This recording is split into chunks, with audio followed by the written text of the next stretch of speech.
Sabi ng Biblia, hindi na kayo nasa ilalim ng batas, kundi ng biyaya, kaya hindi na maghahari ang kasalanan sa inyo. Ano ang batas at ano ang biyaya? Ang bawat Kristiyano, kapag siya ay muling ipinanganak, tinatanggap niya ang Espiritu Santo. Ayon sa unang Juan sa Biblia, ang ipinanganak ng Diyos ay hindi namumuhay sa kasalanan. Kaya bakit? Sa loob niya ay ipinanganak ang isang banal na binhi na siyang Espiritu Santo. Kaya hindi na siya maaaring magpatuloy sa kasalanan dahil hindi na niya ito magagawa. Kaya nga, ito ang proseso ng pagpapakabanal na iintindihan mo. Ito ang gawaing sinisimulan ng Diyos sa buhay ng tao. Ano ang nangyayari? Ang taong nagnanakaw ay hindi na nagnanakaw. Ang nagnanakaw ng palihim ay hindi na nagnanakaw. Ang sinungaling ay hindi na makapagsinungaling. Siyempre, sa isang punto ay maaaring magsinungaling siya. Maaaring mangyari at magsisinungaling siya. Hindi natin kayang maging walang kasalanan palagi. Hindi na tayo hinihiwalay sa Diyos ng kasalanan ngayon dahil inialay ni Jesus ang sakripisyo sa krus. Pero ano ang nangyayari? Kung ang tao ay patuloy sa kasalanan na iyon, maaari siyang maging alipin. Maaari hindi naman agad siyang magiging alipin. Sabi ni Jesus, ang nagkakasala ay nagiging alipin ng kasalanan. Juan 8. Ngunit kung palayain kayo ng anak, tunay nga kayong magiging malaya. Anong nangyayari? Hindi ito dahil binigay ko buhay ko kay Jesus, na ako'y lubos na maliligtas. Hindi ako maliligtas kung katotohanan lang ang magpapalaya. Kung si Jesus o ang banal na espiritu ang mamuno sa aking buhay. Nalilito tayo, iniisip natin, nagkasala ako, di pa ba ako malaya? Pero malaya ka na. Kailangan mong maniwala sa kapatawaran ng Diyos at na binayaran na ni Jesus ang iyong kasalanan. Magpatuloy ka lang, naiintindihan ko. At huwag mong pahirapan ang sarili mo kasi ang papel ng dyablo ay ano? Tagapagparatang. Siya ang tagapagparatang ng ating mga kapatid. Mas lalo pang magkasala kasi nagkasala ka na rin naman, di ba? Kung hindi ka naniniwala sa biyaya, aasa ka sa sarili mong lakas. Naiintindihan mo. Ako, Kailangan kong lutasin, makakaya ko ito. Doon ka lalo na didepress at lumulubog sa kasalanan. Ngayon, balik tayo sa usapan tungkol sa batas. ito pa'y Sabi sa Biblia, ang lakas ng kasalanan ay ang batas. Paano naman yon? Sinasabi ba ng Biblia na ang lakas ng kasalanan ay ang batas? Ano ang ibig sabihin nito? Habang dumarami ang batas, mas lumilitaw ang kasalanan. Heto ang halimbawa. Bawal kang tumingin doon. Doon ka pa titingin, di ba? Gets mo? May isip mong, naku, hindi pwede. Doon ka pa madadapa. Hindi ko pwedeng hayaan ang sarili kong magkamali. Doon ka pa tumingin, lalo kang lulubog. Gets mo? Ibig sabihin, paano nga ba nagsimula ang batas? Noong ang tao, siya ay nagkasala, di ba? Nagkasala sina Adan at Eva. Kaya sinabi ng Diyos, ngayon sa paraan ko na kayo makikipagkasundo. Ang unang mag-asawa na nagkasala, sina Adan at Eva, tinakpan nila ang kanilang sarili ng dahon ng igos. Sinabi ng Diyos, hindi, dahon ng igos. Hindi ko tinatanggap yan. Nangyari ito sa pamamagitan ng dugo ng hayop. Naghandog ang Diyos at tinakpan sila. Para ipakita ang ganito, ang dugo ng mga hayop ay pansamantalang tatakip sa inyo. Ipinakita ng Diyos na ang kabayaran ng kasalanan ay kamatayan. Ito ay pagsuway. Sinabi na ng Diyos noon pa, kapag kinain ninyo ang bunga, kayo ay mamamatay. Para hindi tayo mamatay, may dapat munang mamatay. Kaya nilikha ng Diyos ang paraang espiritual na ito. Nakakatawa kasi ginagaya ng kaaway ang mga bagay ng Diyos, di ba? Dahil kung gusto mong dagdagan ang kapangyarihan mo sa panig ng dyablo ni Satanas, kailangan mong magsakripisyo ng mga hayop, manok. Kambing, hindi. Ginagaya lang ng kaaway ang gawa ng Diyos, di ba? Sinabi ng Diyos, kailangan ninyong mag-alay ng hayop ngayon. Pero ang tao, lalo silang ayaw dahil iniisip nilang magkakasala ako. Pagkatapos, kailangan lang pumatay ng isang kordero. Nung isang toro. Pumatay ng kambing, ayos na. Gets mo? Noong dumating si Jesus sa mundo, luma na ang sistema ng relihiyon. Naiintindihan mo. Ginagawang negosyo, nakikita mo na yung mga tao na kailangan ng hayop para sa sakripisyo ay pinapatawan ng sobrang taas na presyo. Naiintindihan mo? Laban, di ba? Pero ako hindi. Naiintindihan. Yung tungkol sa batas. Tapos ang nangyari. Noon, parang mga ligaw na tupa ang mga tao. Tama ba? At pagkatapos, itinayo ng Diyos si Moises para palayain ang mga tao. Di ba? Mula sa pagkaalipin sa Ehipto, tumawid sila sa dagat at halos 2 milyon ang nasa disyerto. Mga taong walang batas, di ba? At ibinigay ng Diyos kay Moises ang mga utos. Ibinigay niya ang 10 utos. At hindi lang iyon. Sabi nila, mahigit 6 na raang batas ang nasa lumang tipan. Mga seremonyal at kalinisan na batas. Halimbawa, may batas na sinasabi niya na ganito, tingnan nyo. Kung makakita kayo ng patay na aso sa kalsada, huwag niyong kainin. Ibigay nyo sa kapitbahay nyo. Ibigay nyo sa ibang mga kalapit na tao.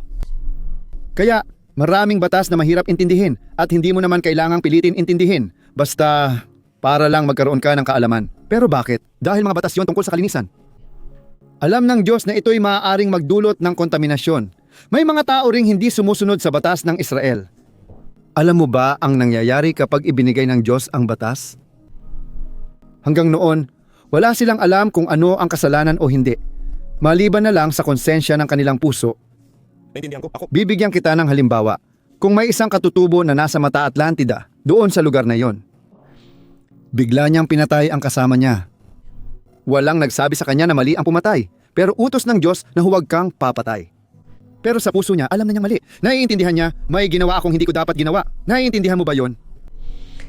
Ayon kay Apostol Pablo, ang mga hindi nakakilala sa salita ng Diyos, pero di kay Jesus, hahatulan base sa konsensya. Di masyadong tinatalakay ng Biblia ito. Balikan natin mamaya. Nang ibigay ng Diyos ang batas kay Moises, sinabi ng mga tao, huwag kang mag-alala, susunod kami sa lahat. At si Moises, siya ay nanatili ng 40 araw sa bundok Sinai. Natututo mula sa Diyos, nagkaroon ng malapit na ugnayan sa Diyos at nag-ayuno. Isang bagay na sobrenatural ang nangyari roon. Ipinakita ng Diyos sa kanya ang lahat, ang kanyang plano at mga batas. Nang nakita ng mga tao ang lahat ng galaw na iyon, di ba? Yumanig ang lupa at bundok. Delikado sa sino mang humawak dito, ngunit nanatili si Moises. Nang marinig ng mga tao ang 10 utos, sinabi nila kay Aaron, gumawa ka ng Diyos para sa amin dahil si Moises. Pakiramdam ko matagal na siyang nawala at baka hindi na bumalik. Baka nga namatay na siya roon. At nilikha nila ang kanilang Diyos. Ibig sabihin, ipinapakita nito sa atin na ganito. Maaari mong gustuhin na mapagtagumpayan ang kasalanan. Maaari mong gustuhin na sumunod, ayoko. Pero ikaw, Hindi mo magawa. Bakit? Ang layunin ng batas ay ipakita na wala kang halaga kung wala ang Diyos. Ipakita na kung wala ang biyaya at awa ng Diyos, ikaw ay mawawala. At iyan ang dahilan kung bakit sinabi ni Paulo sa mga gustong mapawalang sala sa pamamagitan ng batas. Kalokohan iyon, gusto mong hatulan, dahil kung magkamali ka kahit sa isa lang, tapos ka na. naintindihan mo? Ikaw, Naintindihan mo, kaya ang batas, ito ay batas, pagkatapos ipaliwanag ang biyaya, di ba? batas daw ay kay Moises, biyaya naman kay Jesus ayon sa Biblia. Ano? Nasa bagong tipan na tayo ngayon? Binabago ni Jesus ang lahat kahit noon si Jesus ay... Ang batas pa rin iyon. Kahit noong nandito pa si Jesus sa lupa, Sige. batas pa rin iyon hanggang namatay siya. At doon nagbago. Ang muling pagkabuhay. Doon nagsimula ang biyaya sa muling pagkabuhay. Dumating ang batas para ibunyag ang kasalanan. Ngayon alam ko nang makasalanan ako ayon sa Biblia. Dati ay wala akong alam tungkol dito. Huwag kang papatay, hindi. Huwag kang magnanakaw, di ba? Mahalin mo ang iyong kapwa at Coisas que a gente sabe que é correto, mas a gente palagi nating nilalabag ang batas at nagkakamali rito, naway maintindihan mo ito. Layunin nito na mapagtanto mo iyon. Kailangan ko ng tagapagligtas, pare. Kailangan ko na iligtas ako ng Diyos. Kasi ako, sa sarili ko lang, hindi ko kaya. Bibigyan kita ng halimbawa sa bagong tipan. Minsan si Jesus ay kasama ang mga bata. Kinuha niya sila sa kanyang kandungan at tinrato niya sila ng mabuti. Di ba pare? Nagbigay ng pansin si Jesus sa mga babae, sa mga bata at sinabi ng mga disipulo, Jesus, pabayaan mo na yung mga bata, di ba? Mag-focus ka dito sa itinuturo mo sa amin. At sinabi niya, huwag ninyong hadlangan ang mga bata na lumapit sa akin sapagkat sa kanila ang kaharian ng Diyos. Noong oras na iyon, lumapit ang isang napakayamang binata na masigasig sa pag-aaral ng relihiyon. Lahat ng palatandaan ay nagsasabing masigasig siyang nag-aral kasama ang mga relihiyoso, pariseyo at rabino. Lumapit siya kay Jesus, lumuhod at nagtanong, mabuting guro, ano ang dapat kong gawin para maligtas? Siguradong nakita niya kay Jesus ang isang kakaibang relihiyoso, mapagmahal. Kasi yung iba, puro batas at patakaran lang iniisip, puro bawal. Mga taong masungit, palaging hinuhusgahan ang iba. Akala nila sila lang ang may-ari ng langit. Sinabi ni Jesus, Akala nyo ba dahil inapo kayo ni Abraham, mamanahin nyo agad ang kaharian ng Diyos? Hindi ganun yon. Ang mga prostitute, ang mga maniningil ng buwis, nauuna pa sa inyo. Kayo ang mga tagapagbantay ng langit. Sa totoo lang, hindi kayo papasok at hindi nyo rin pinapayagan ang iba na makapasok. Kaya, kapag nakita nyo si Jesus na galit, Laban sa sa lahing ito naintindihan mo at nakakatawa. Di ba sinusubukan nating isipin si Jesus na galit, di ba? Astig. di ba? Na parang tao siya noon. Dito rin, di ba? Hindi ba? Sabi sa Biblia sa Isaias na si Jesus, ang bibig niya ay parang matalim na espada. Hindi ko matandaan ang kabanata sa Isaias, pero sinasabi doon na kahit siya ay nainis o nadismaya ng ilang beses. Sino si Jesus? Oh, bakit? Naibulalas ang ilang mga bagay. Madalas, di ko nakikita ang resulta. Oo. Sa bayan niya, hindi siya gumawa ng himala. Gusto ng mga Pariseyo na magbago siya, ngunit hindi. Nagbago. Pare, sa pamagitan ng Kabliktaran ibinigay. siya pagkatapos, At hindi siya sabi ng Diyos, magbalik loob ka pero hindi sumunod ang tao. kasi kumbinsido siya, di ba? Eksakto.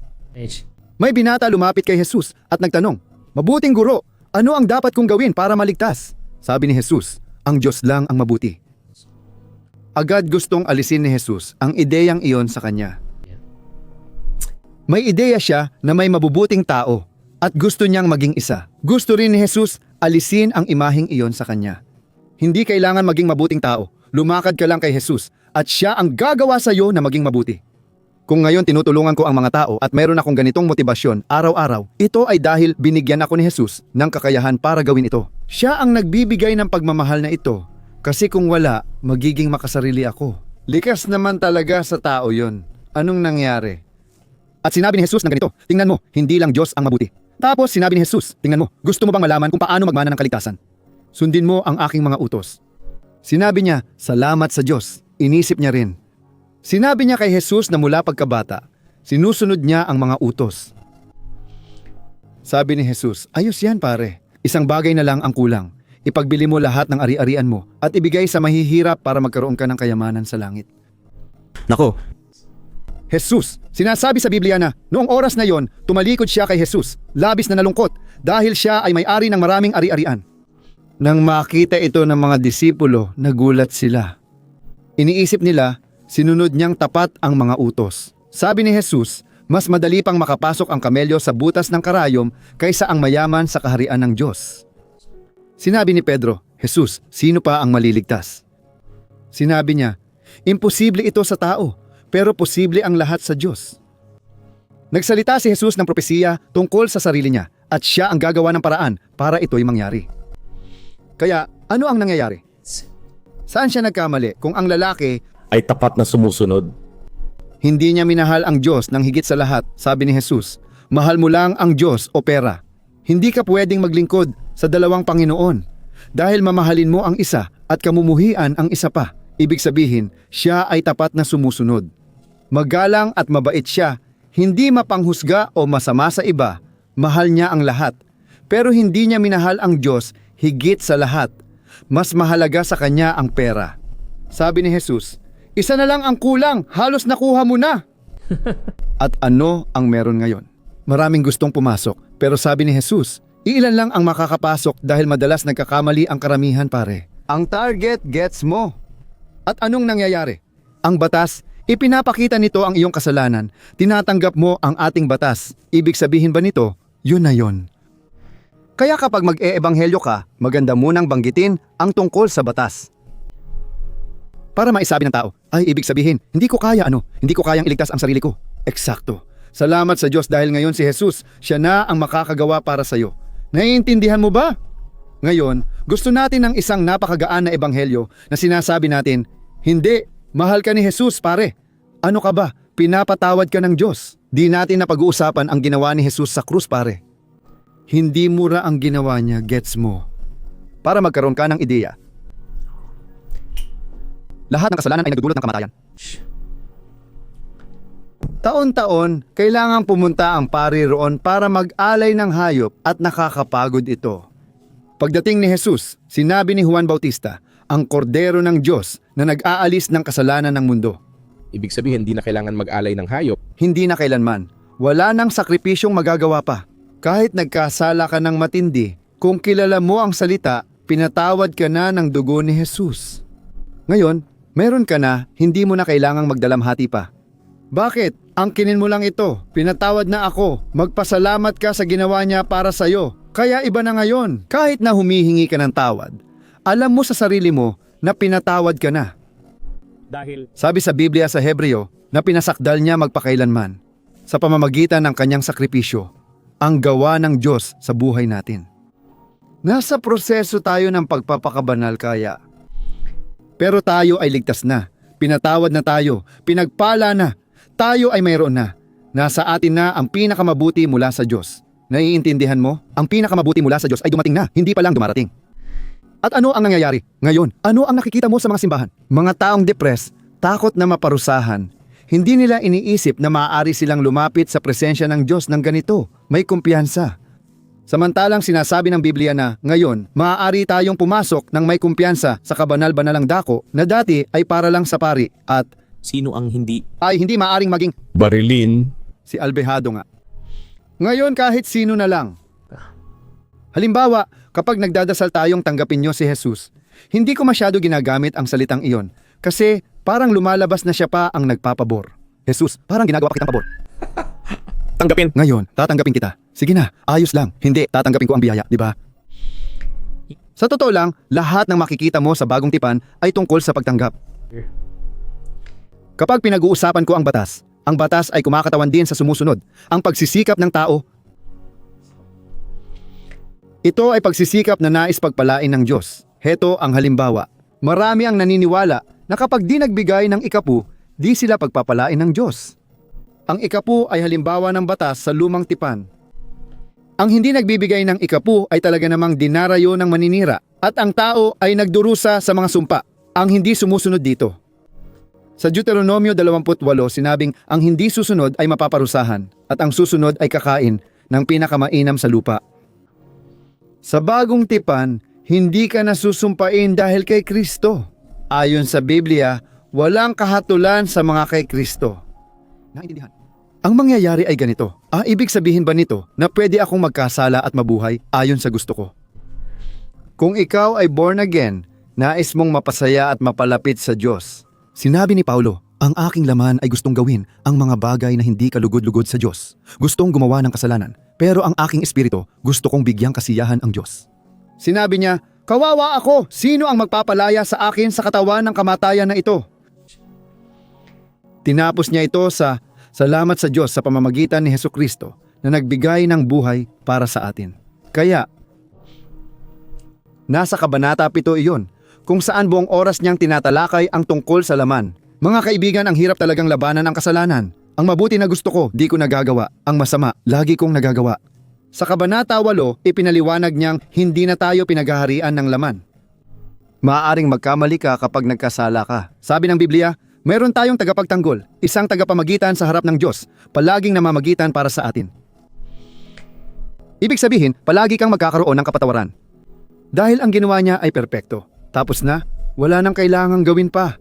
At ngayon, lalabanan mo ang kasalanan, hindi sa sariling lakas, kundi dahil gusto mo araw-araw, hinahangad ng laman mo at si Diyos siya. Sabi sa Biblia sa 2 Korinto 5:17, ang mga taong ngayon ay kay Kristo ay bagong nilalang. Ang mga lumang bagay ay lumipas na, lahat ay naging bago, lahat ay naging bago. Ano ang ibig sabihin nito? Espiritual. Pero ang iyong mga emosyon na naranasan mo noon, ang iyong mga karanasan, hindi mo naman agad makakalimutan, di ba? Ibig sabihin, yung taong masyadong nalubog sa kasalanan noong nasa mundo pa siya, posibleng mas mabigat ang pagsubok niya. Kahit bagong convert ka na, hindi ibig sabihin agad kang magiging santo at mawawala na ang dating mga nais mo. Minsan bumabalik pa rin ang mga ito. At sisiguraduhin ng dyablo na ipapaalala niya kung sino siya dati. Pero, ang kapangyarihan ng Diyos din, sinisiguro ng Diyos ang bahagi niya. Kaya nabanggit mo ang tungkol sa Batas. at ng biyaya, ang biyaya ay nagmumula kay Jesus. Nagmumula kay Jesus. Hindi ka naliligtas dahil sa gawa. Hindi mo kailangan gumawa ng kahit ano para tanggapin ng Diyos. Tanggap ka na niya. Kaya, lahat ngayon ay sa pamamagitan ng pananampalataya. Sabi ng Biblia, ang matuwid ko ay mabubuhay sa pamamagitan ng pananampalataya. Sabi ng Biblia, sa Ezekiel 36:26 ipinropesiya ng Diyos. Sinabi niya na darating ang araw na papalitan niya ang pusong bato ng pusong laman. Palalakarin ko ang aking mga anak sa aking mga daan. Ilalagay ko ang batas sa puso nila at bibigyan ng bagong espiritu.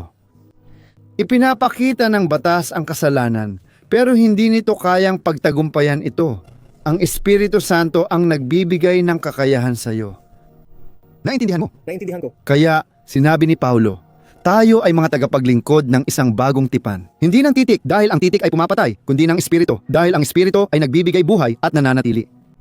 Hindi yon ang punto niya. Mali ang unawa ng iba. Akala nila hindi na kailangang mag-aral dahil ang titik ay pumapatay. Magiging malamig ako sa espiritual, hindi. Kapag bukas ang puso mo at humihiling kang kausapin ka ng Diyos habang nag-aaral, mas lalapit ka sa Kanya. Pero ang sinasabi niya ay ganito, ang letra ay pumapatay. Ang malaman lang ang mga batas. Magiging sentensya mo lang yan, pare. Halimbawa, noong si Jesus, nang dumating si Jesus, umakyat siya sa bundok at nagsermon.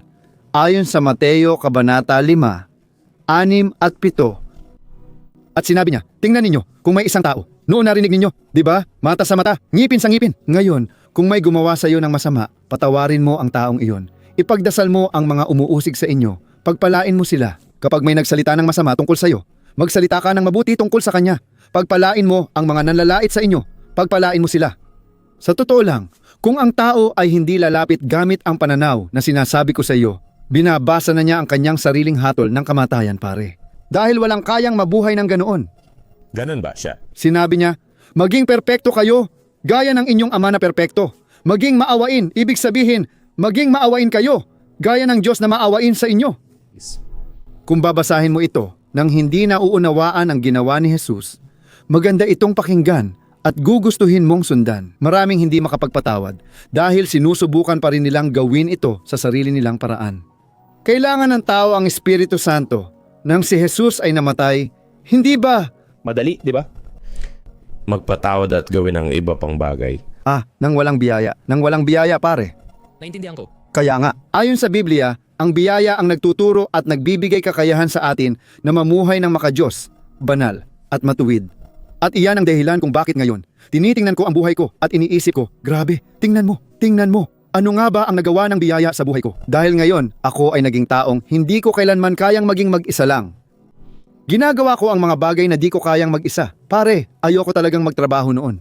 Ngayon, nagigising ako ng 5 AM, binubuksan agad ang computer para mag-record ng mensahe at magbigay ng biyaya sa iba. Ginagawa ko lahat, di ba? Yung proseso, ako ang gumagawa ng mga cover at pamagat sa YouTube. Dati ako rin ang nag-e-edit, pero ngayon may tumutulong na lalaki sa editing.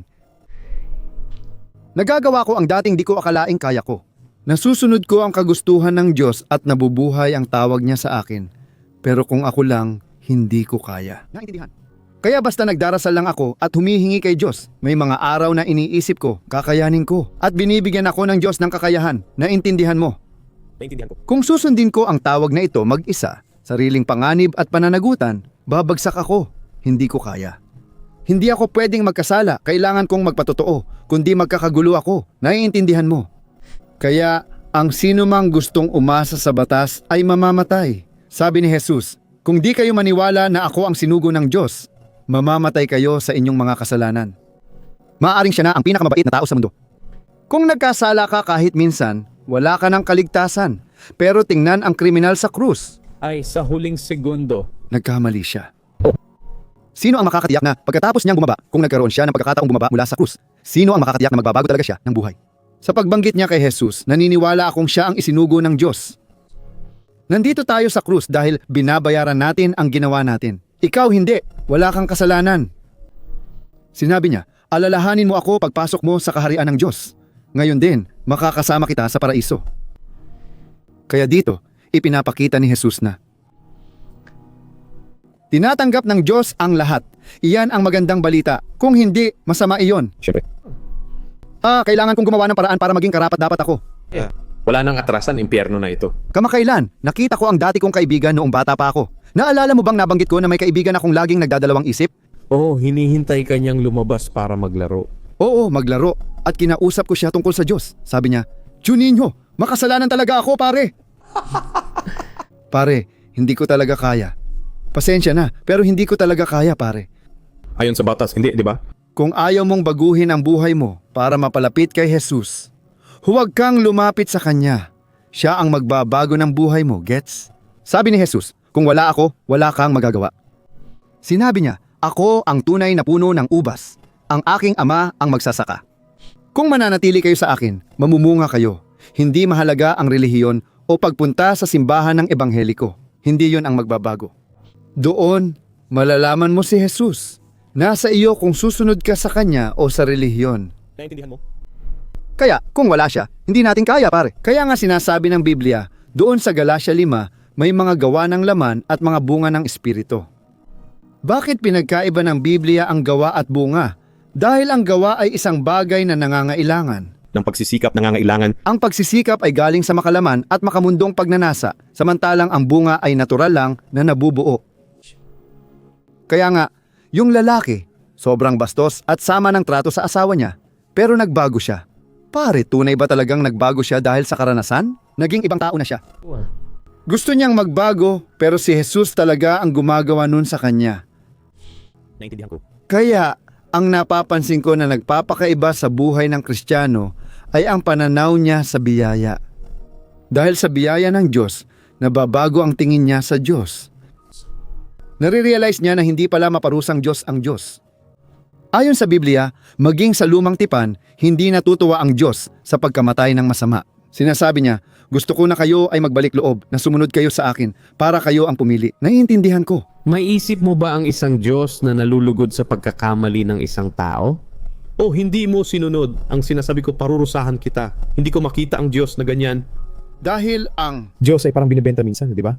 eksakto, kaya isa. Diyos na mabuti, pwede ba siyang magparusa? At Bakit? At bakit ito nangyayari? May mga taong hindi masaya, kahit na mayroon silang Jesus.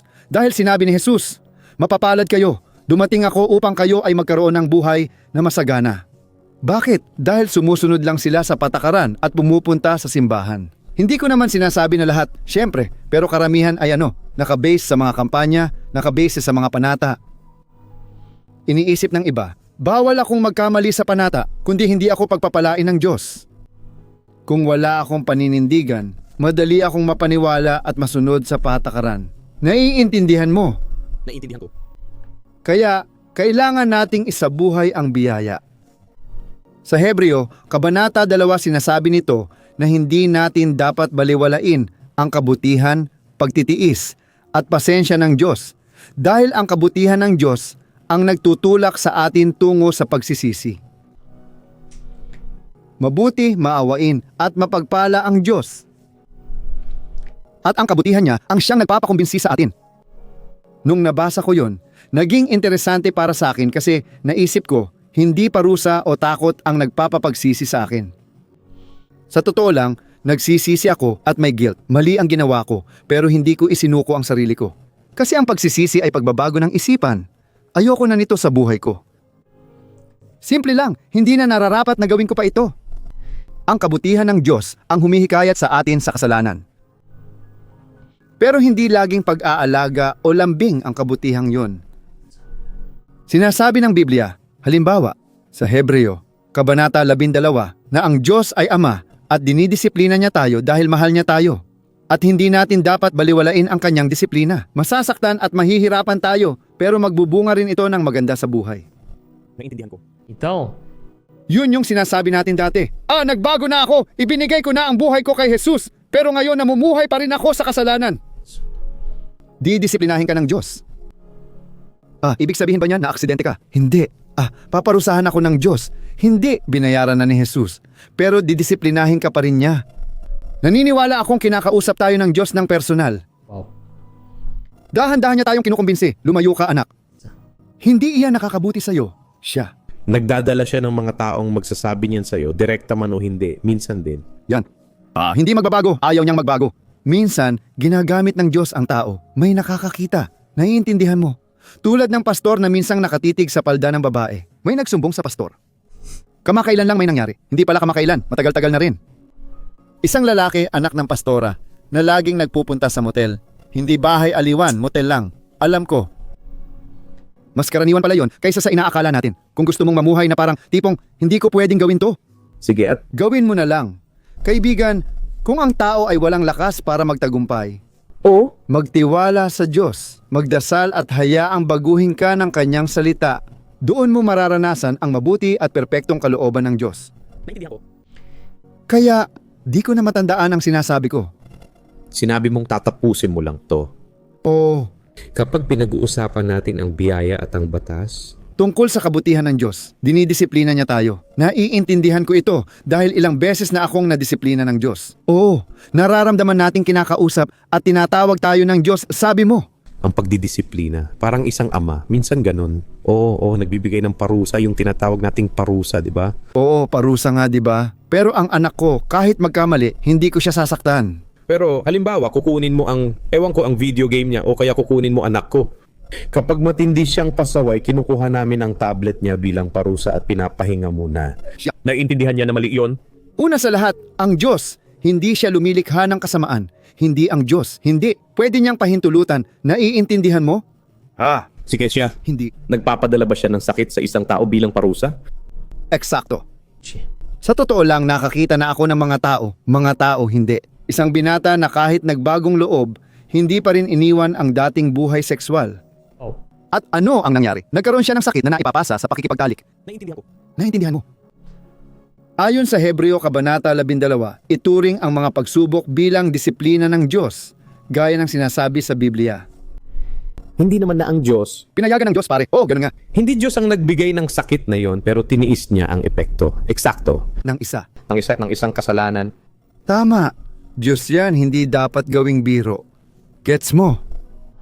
At hindi tayo pwedeng magbigay ng puwang. At lahat ng ito ay kailangan nating gawin dahil gusto nating makasama ang Diyos, hindi dahil sa takot. Naiintindihan mo? Ayaw ng Diyos ng ideya na paparusahan niya tayo. Hindi ganon. Hindi yon galing sa Diyos. Naiintindihan mo?